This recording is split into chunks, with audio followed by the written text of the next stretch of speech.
Guys, welcome back to spy vloggers. ఇవాళ recipe ఏంటో తెలుసా? మా చిత్తూరు స్టైల్ చేపల పులుసు ఎలా చేసుకోవాలో చూపిస్తాను.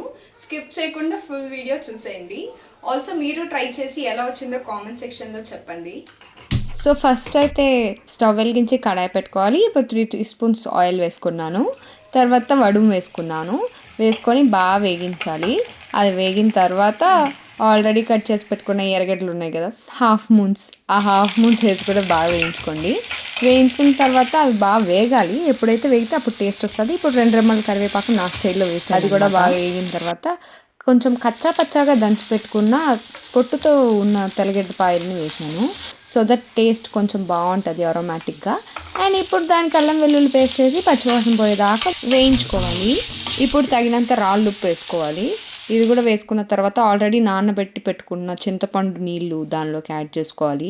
కొంచెం థిక్గా ఉండేలా చూసుకోండి చింతపండు గుజ్జు.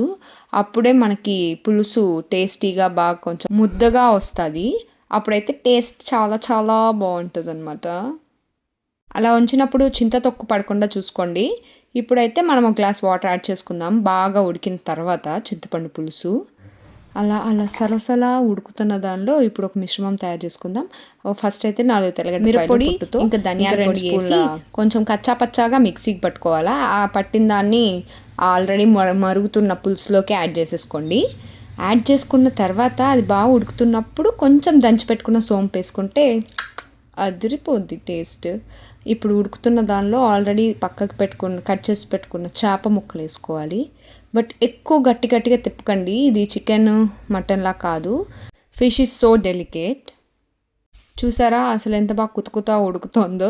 చాలా ఈజీ అండ్ సింపుల్ రెసిపీ అని చెప్పొచ్చు చేపల పులుసు.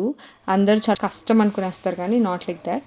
ఇప్పుడు కట్ చేసి పెట్టుకుని కొత్తిమీర వేసి బాగా తిప్పుకోండి. గరిట పెట్టి తిప్పకండి, ఎందుకంటే ముక్క బాగా ఉడికుంటుంది కాబట్టి వెంటనే అది విరిగిపోతుంది. అలా విరిగిపోతే చేప తినడానికి బాగోదు.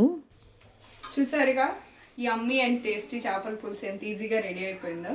మీరు కూడా ట్రై చేసి కామెంట్ సెక్షన్లో చెప్పండి ఇందాక చెప్పినట్టు ఎలా వచ్చిందో. And don't forget to subscribe for more. Do follow our Instagram page in description for more interesting content. ఊరికి అలా వీడియో చూసి వెళ్ళిపోతున్నారు, కొంచెం సబ్స్క్రైబ్ చేసుకొని ఫాలో చేయొచ్చుగా.